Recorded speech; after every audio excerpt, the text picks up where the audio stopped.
皮拉的 Q 卡。刘星，你来了。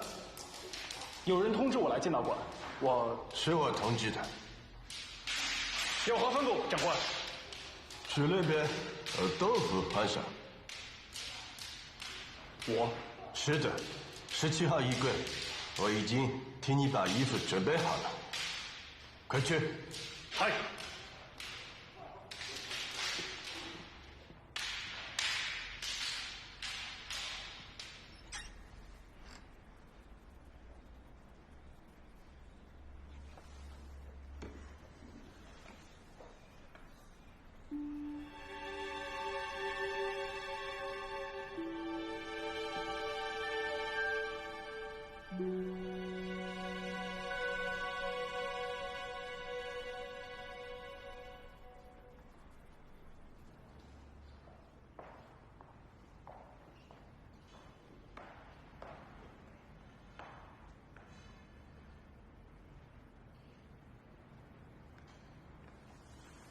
会有吗？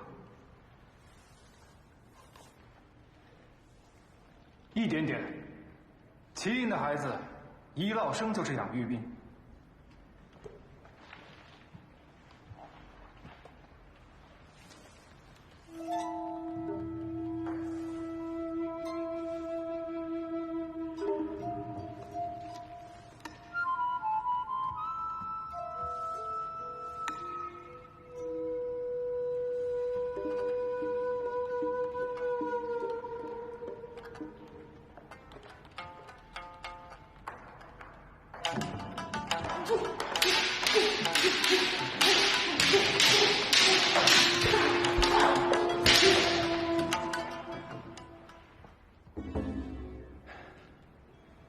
还是有点支出的。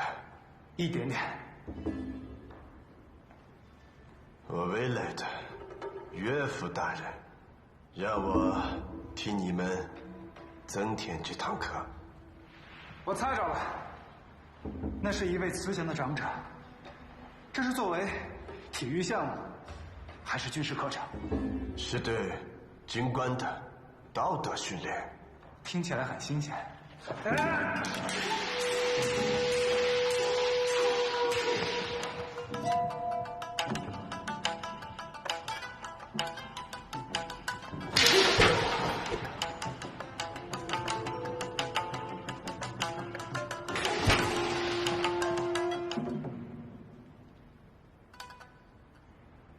我看也是。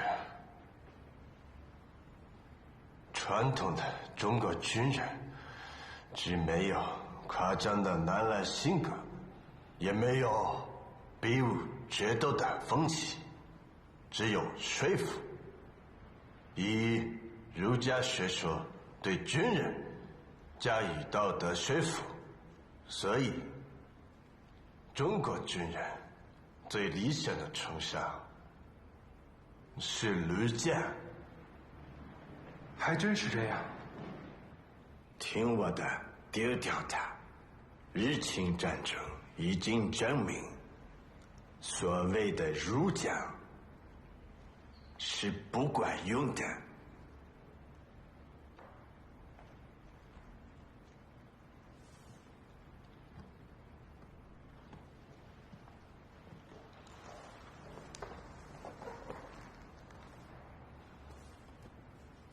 从今日起，我将向你教授日本剑术。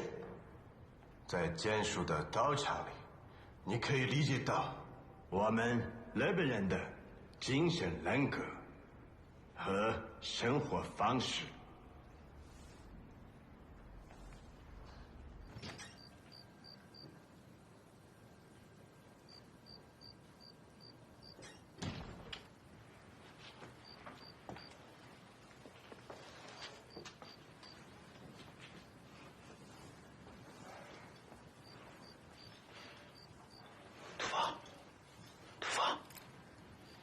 去哪儿了？晚饭都没见着你人影。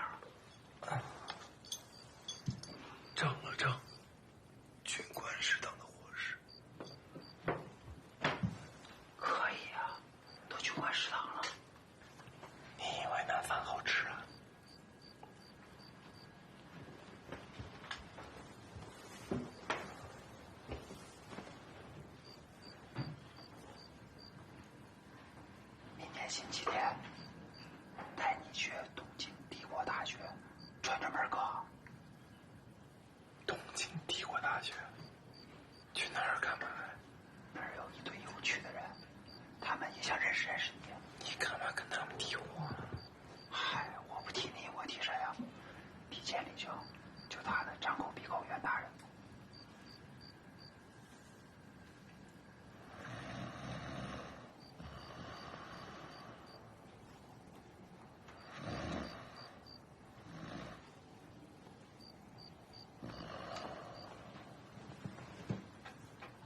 我跟你说，那儿不仅有咱国内的留学生，还有一位朝鲜国富家小姐。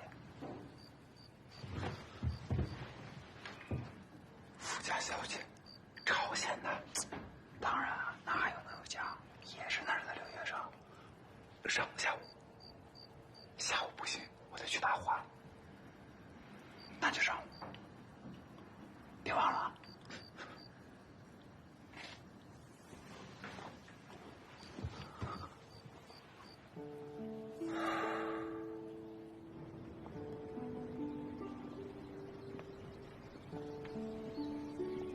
开真，你跟我说说，当初你是怎么闹到刑场，差点被人啃了脑袋的？你这样知道？是，我想知道。其实我那时候跟现在没什么不同，也是这儿听听课，那儿开开会。是吗？我那时候啊，在武昌读自强学堂，自强学堂呢是湖广总督张之洞办的。起先啊，这张之洞和唐才常关系特好，俩人私下经常来往。是那个维新派的自立军总指挥唐才常？对对对，就是他。他经常啊来学校给我们讲课。自强学堂的学生啊，没有一个不崇拜他。咱也弄不清楚，你说这张之洞突然间就变理了，认定自立军是乱党，斩首了唐才常一众不说，连我这样的学生也不放过，可不就上了刑场吗？就这么简单？就这么简单啊！杀头有1000万种理由，替你戴一顶革命党的帽子，就是其中一种理由。那你信仰革命吗？怎么说呢？如今我们面临的国情是什么？是中国已经丧失了主权能力，对吧？那么要如何恢复这种能力呢？不同的人有不同的主张，有的人主张改良，有的人主张革命。其实啊，这挺自然，你说是不是？你要开一扇门，手里有1万把钥匙，你一把一把试，来不及的，良师告诉你该用哪一把，一用门开了。老实说啊，今天来啊，就是替你介绍良师的。替我介绍良师？哎，不是，你不是替我介绍朝鲜国的小姐吗？一块儿去，一块儿去。日本人的祖先赤条条的一无所有，由海上来到了日本岛。他们既然可以滋生和发展，他们更是从高丽、中国、印度输入了各种物质的和精神的文明，并且消化吸收，选定了一种特性，完成了对国家的组织，并以这种力量作为基础，迎着欧丽中侵的时代取向，接受来自西方的科学文明，才造成了今天的实力。朝鲜小姐呢？还没来呢。如孙文所说，一个民族存在和发展，必须要以自信力为基础，这很要紧啊。对日本要紧，对中国更要紧。中国民族如果不能够绝死，绝不能求生。要想求生，必定先要敢死，民族敢死。在当今世界文化的条件下，要成为一个有意识的民众武力，如果没有这样的民众武力，就不可能有蓬蓬勃勃的人民革命。好，说得真好，是不是？人呢？那是谁啊？他就是梁湘。哦，他就是那军事会咒多尔衮之后。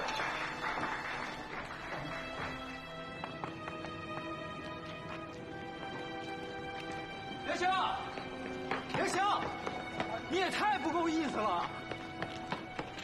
梁湘，大逆不道！他们在讨论学术。大逆不道，这是！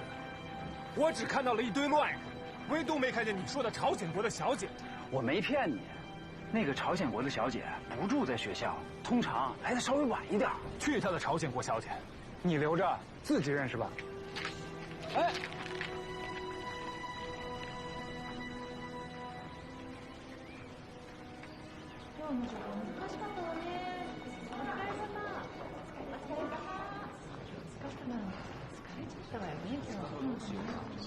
你说的那个宗室青年呢？老师，恐怕他反感革命宣传。那就是说，还是打动他了。算了，老师，你有我这样的学生，就足够了。不，还应该继续做他工作。反感嘛，不怕。在王莽末年，乡人们看到别人叛乱，就纷纷的躲避。为什么呢？因为不相信他们。后来呢，刘秀也造反了。刘秀可是贵族，他将衣大冠的往那儿一站，乡人们放心。谭魁，你看那身价100万的刘秀都站出来说话了，看来可靠。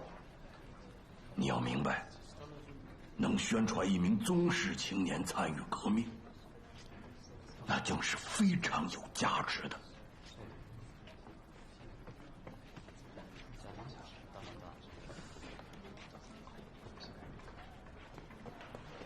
欧巴，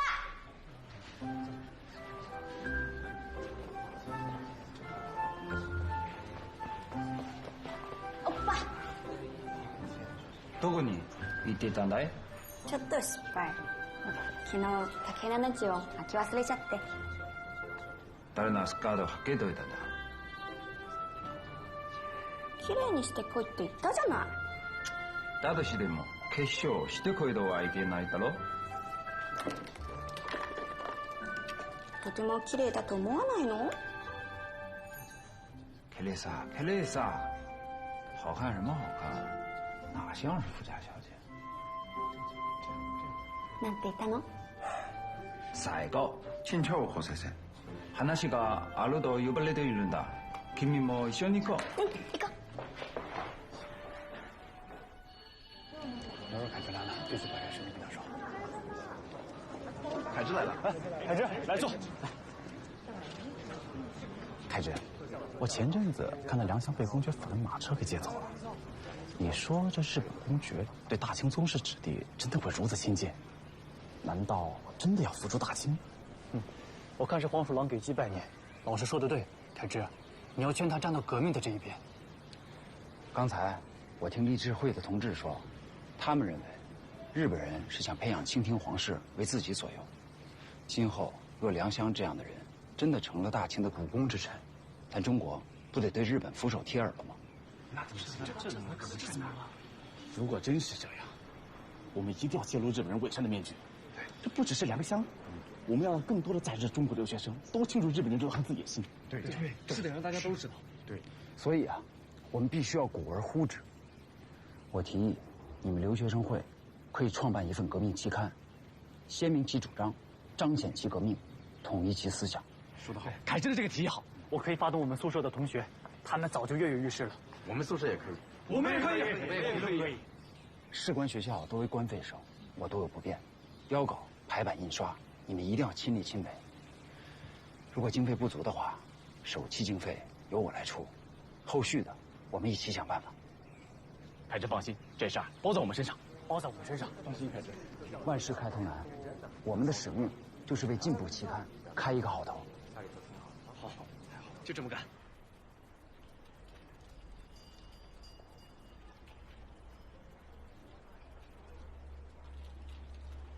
您倒是说句话呀，行还是不行？区区庭院小景，也能磅礴气息。除了财官气，怕是无人能做到。您喜欢？买家有眼力。蔡先生也是这么说的。蔡先生他得感谢人家，以前他济南画这类小饼。老板，完山老板，你夸了画画的，又夸了那买画的，你怎么不夸夸我这个穿针引线的呀？你不是又要加薪吧？那该加得加呀，我这针过去了，还有线过不去的。我想想。いらっしゃいませ。哦，您行，您看，完全是按照您的要求画的，多么了不起的一幅画呀！你是买画的？你是卖画的？哦，你们认识？不算认识。哦，就是这幅画吧？成，就它了，我买了，是1700日元吧？是的，1700。哎，ありがとうございます。谢谢。徐永红，赶紧帮客人转画。哎，你这个日本贵族的，你也该好好看一眼呀！这么贵重的东西，你不能这么随便，跟买把尿壶似的。还要怎么看？我看他跟我想的一模一样。当我没说，你们齐人可不是纨绔惯了，视钱像是草纸。她是你什么人？怎么这么说话？漂亮女孩子都这么说话。她要这么说话，我就不买了。不买正好，买了也糟蹋了。那行，这画我不买了。どうなされました？这捡人了，他腿就进了我的口袋，不敢出来了。说后赶紧转画。对了，您今天的麻将没来啊？おい、君、早く車を呼びなさい。こんな大きな絵を持って歩けんだろう。はい。では、しべ。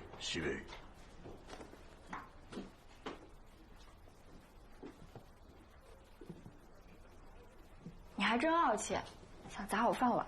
不是，你还真在这当伙计啊？伙计怎么了？那也比你这个日本皇室强。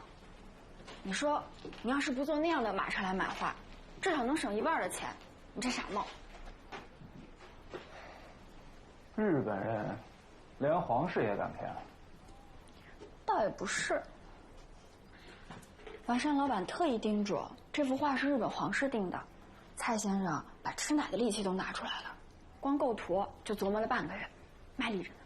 哦，天皇。日本人还是信天的。要是连天都不信，那就天下大乱喽。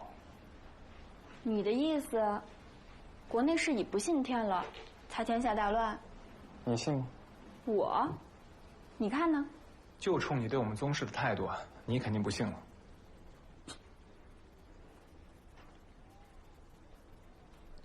既然画款已付，你有两气了。梁香，我帮你把画装起来吧。难为你还记得我的姓名。现在更忘不了了，你是我的大客户呢。以后要买画直接找我，冲您老母亲那和善劲儿，我给你优惠。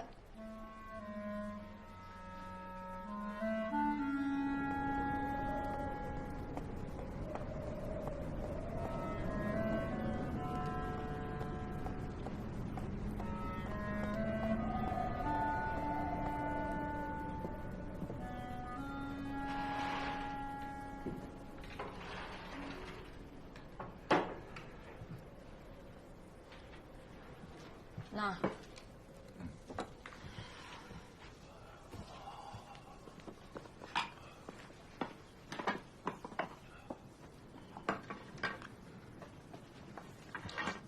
放心了。可不，大话卖出去了。知道谁买的吗？他死了你也想不到，对面那个奇人。对面那个军事商？他哪来那么多钱？你不是说是日本王室？搭了别人的车。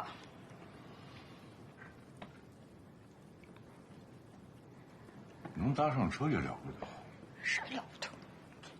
整一个傻帽，钱没地方花。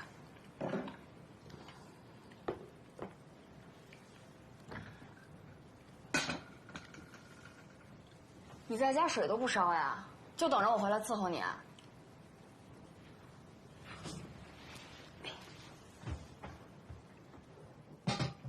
守红，回头你请他过来坐坐。谁啊？对面那个军事生啊。怎么？人家有钱要打劫呀？我跟天祥商量过，要争取所有留日军事生，站到革命这一边。你们怎么见不得一点好，见着点好就想往口袋里揣？我们的大政方略，请中央革命及吸取重镇之二法。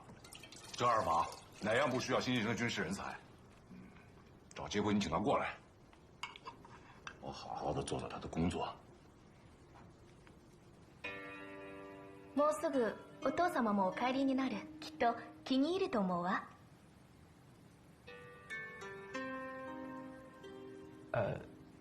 平田中尉は優秀な将校です。突然なぜ彼の話をするの？あなたのことを聞きました。おかしな人だわ。何がしたいのかしら。何で君たちは？あの人の片思いよ。私はまだ決めていないもの。こんな風に世間に言いふらすのはやめてほしいわ。中尉はそういう意味で言いたのではありません。本当です。あの人が怖いの？怖いのではありません。共感ですし、尊敬しています。ですからこの件は中尉に話さないでください。あなたって本当にチェンチェンジュンズ？いえいえ、そこまですごくはありません。ジュンズという言葉は中国では君子坦荡荡，小人长戚戚，君子喻以义，小人喻以利。君子不撩人就美，でしょ？中国語を勉強しているのですか？父があなた方中国の文化が好きなので、娘も进就着去。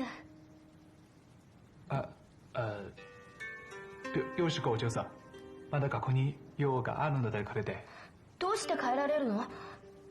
お母様、両京さんったら。夫人にもよろしくお伝えください。本当に急ぎのようなんです。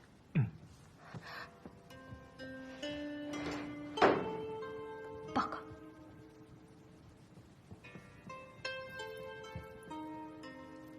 帰られたの？お母様、平田家の一郎さんたら、こともあろうに両京さんに私があの人の婚約者だと言ったのよ。よしこ、あなたは両京さんのあの原発が嫌いなのではなくて？そうよ、嫌いだわ。大嫌いよ。男のくせになぜ女の真似をするの？お母様、彼はどうもめめすぎると思うわ。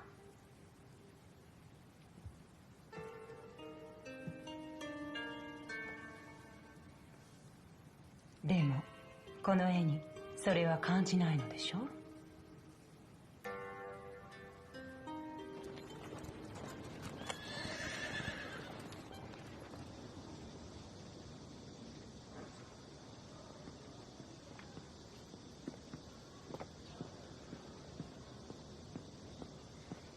平田教官，什么事？学员有疑问。说。同样都是士官生，为何日籍学员在教马克沁重机枪，而中方学员只教单发来福枪，又为何日籍学员在教阵地防御时，不仅仅教堑壕构筑，还会教地雷的使用，而中方学员只教堑壕构筑？还有什么疑问？当然，比方说中方学员只教马术，却不教步兵对骑兵的防御。士官神良相到。我想我的未来岳父已经跟你说过，在日本军队里没有解释。可您未来的岳父女儿说，她还没确定要嫁给你。士官候補生両教。はい。1時間後、剣術道場で会おう。はい。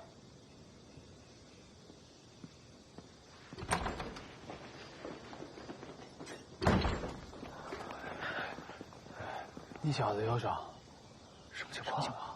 见到我说什么岳父啊？他要修理你的吧？妈呀！我跟他说什么来着？岳父？你说他岳父？说他岳父？他岳父谁啊？哎呦，瞧我这张嘴！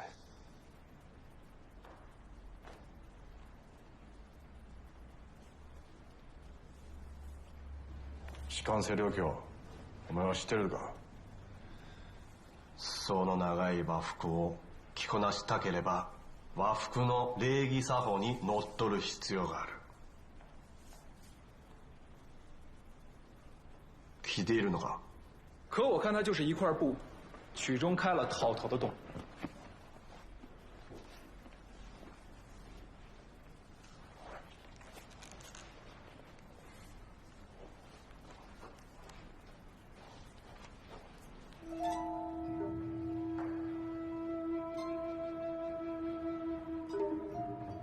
本日の授業を我々の指導にしたくはない。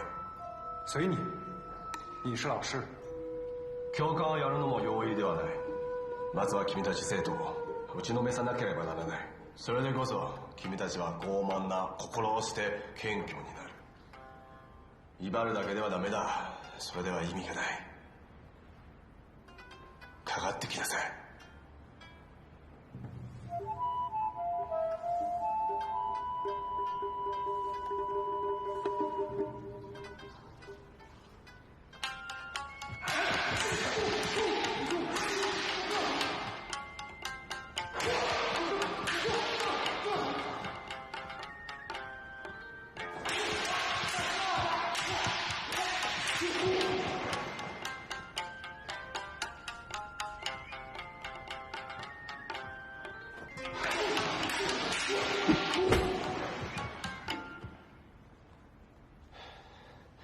まだやれるな。如果你允许我不守成规，我还能更好些。よかろう。勝てる方法なら何でも使え。既然，那学生就多有不公了。看这！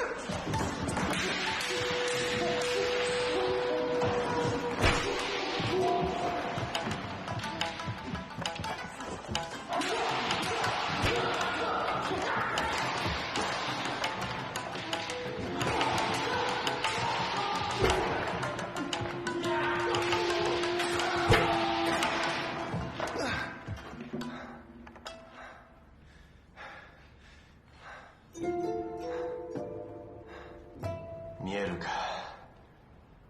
君の命は私の手中にある。私が握っている。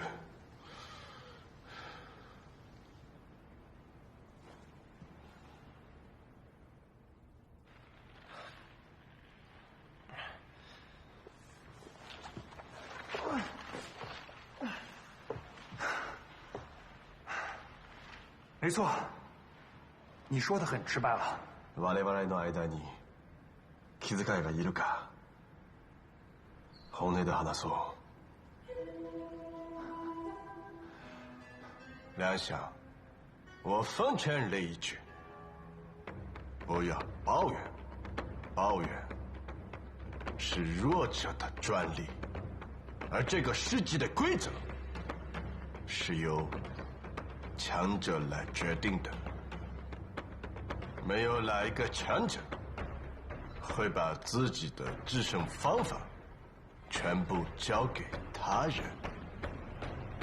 我们日本军方没有这么幼稚，你听懂了吗？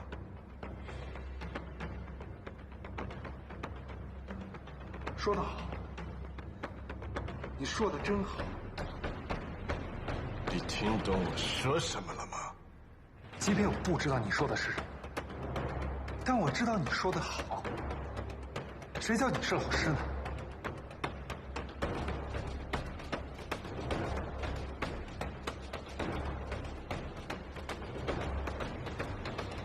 拾起你的剑，我敬他。以后要学会用它说话。日本的武士刀不是装饰用的，迟早是要出鞘的。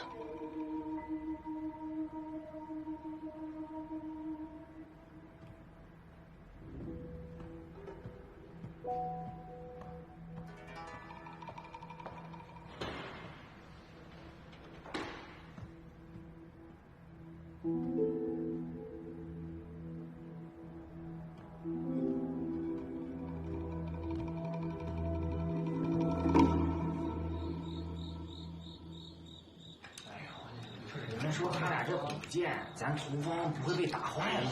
这不会。哎，屠方来了。那个怎么样？没什么事吧？对啊，校长给答复了没有？是啊，他们不该这么区别教学。要不咱找高木社长梳理一下。就是。说话呀！哎呀，屠方，你倒是说句话嘛！啊？这不是没同意吧？这个，过来，让开。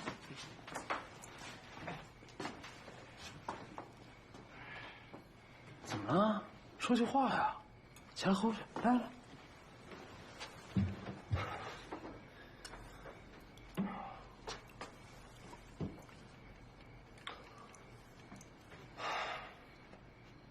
到底怎么样？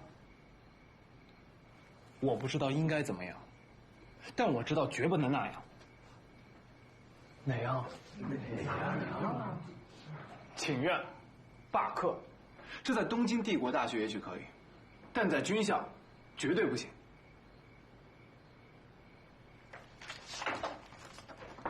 不这么的，还有别的办法。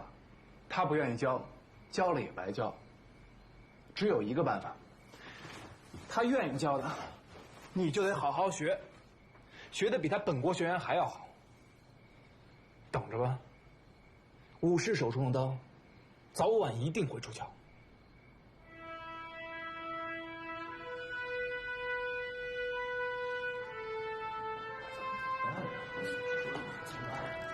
还愣着干嘛呀？回去学去吧。对啊，都回屋去。快走了，快点，走了，走吧。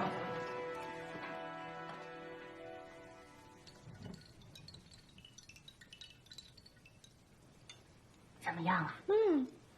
太好喝，好吃就多吃点啊。反正今天我儿子他不回来，这些东西摆到明儿，那就不是这个味儿了。吃。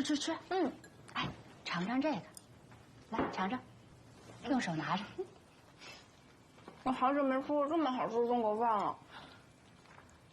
你那儿子有你这个做母亲的，太幸福了。养儿难养，这从小拉扯到大呀，得有多少事儿啊！丫头，我都忘了问了，你从哪儿来呀？我老家安庆的。哟，安庆的？不就在咱们下江吗？你爹妈是干什么的呀？我们家开笔墨店的，做毛笔，狼毫、羊毫，卖墨呀、砚呀、宣纸什么的，也就是和写字画画有关的。书香门第，那怎么就到这儿来了呢？杨妈妈，有些还是不说了。说起来一两句说不清楚。哦，说不清楚就不说了。那吴先生看着跟你关系不一般呐。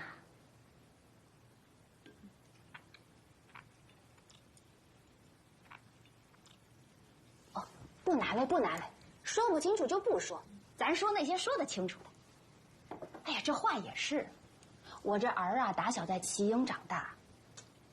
你怎么能想到，这就到东洋来了？谁也想不到啊。你那老师不一样，他是传宗送来培养的，将来要做将军的。什么将军呀？能养活自己就不错了。杨妈妈，你这饽饽真好吃，太地道了。你跟我儿子那口味是一样的。哎呦，他也爱吃，那馋劲儿。我现在算是明白了，这只要当兵啊，就没有不馋的。这一当兵啊，他有空他就肚子饿，有时间他就想好吃的。是吗？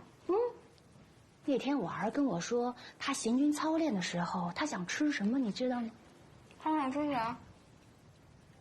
他想吃那个小时候的杏儿。哎，想起这么个玩意儿来了。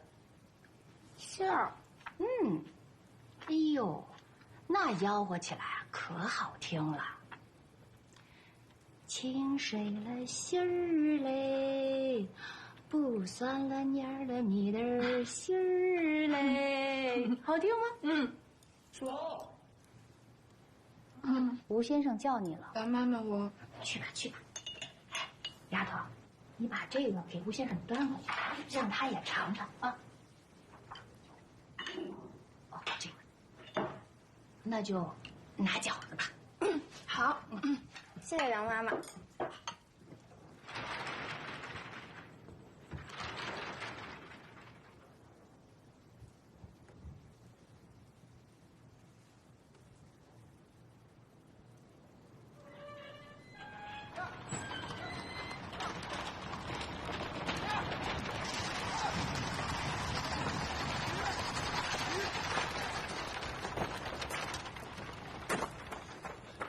宋公，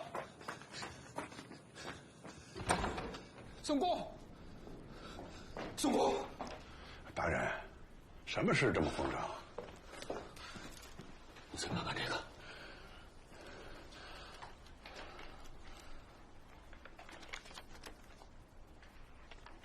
这不就是一张10元券吗？宋公啊，你可看准了，已经验明，此为假钞。假钞？今天上午，万盛钱庄的有伙计拿了11张这样的假钞到柜上来兑取现银。幸亏经手的是一个老道的职员，当时就觉得不对。经过查验，果然是伪造的。竟有这档事，方真度如此之高，这还不是最坏的。上午出的事儿，下午上海所有的钱庄就全都知道了，人心大乱呐。他们把通商银行所有的钞票全都拿过来了，要立即兑取现银呐。弄到柜上，是应接不暇，现在都没有关门啊。怎么会有这样的事呢？盛矮子知道吗？盛董事长远在北京，还不知道这件事儿。我这不是来找你来了吗？马上派电报告诉盛江淮，此事非同小可，控制不住，后果不堪设想。这就派电报去。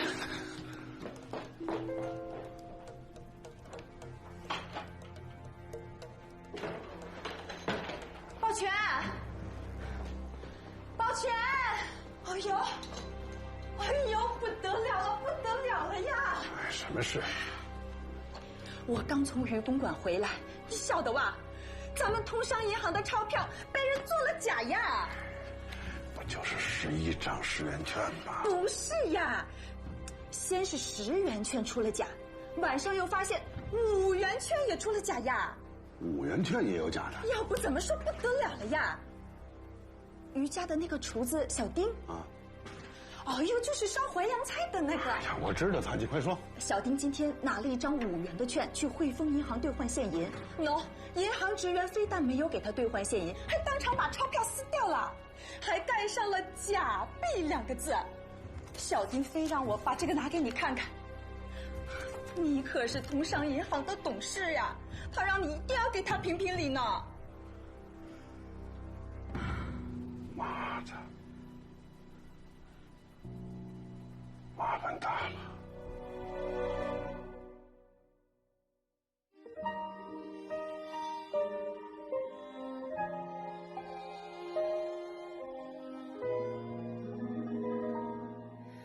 却把我的梦葬在黎明，沉睡的黑夜才会苏醒，千年的迷雾深锁长路，生死前途慷慨奔赴，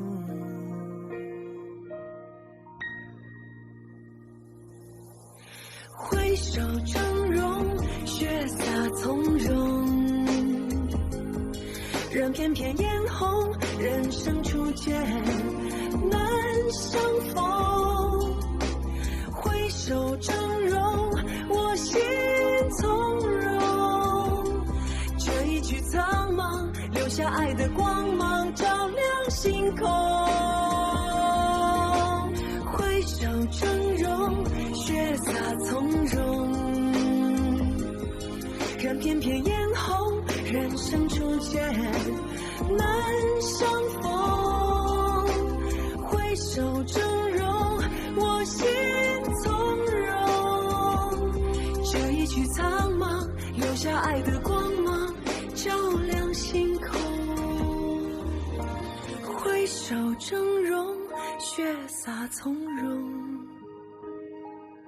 任片片嫣红，人生初见难相逢。挥手峥嵘，我心从容。这一曲苍茫，留下爱的光芒，照亮星空。挥手峥嵘，血洒从容，任片片嫣红，人生初见难相逢。挥手峥嵘，我心从容。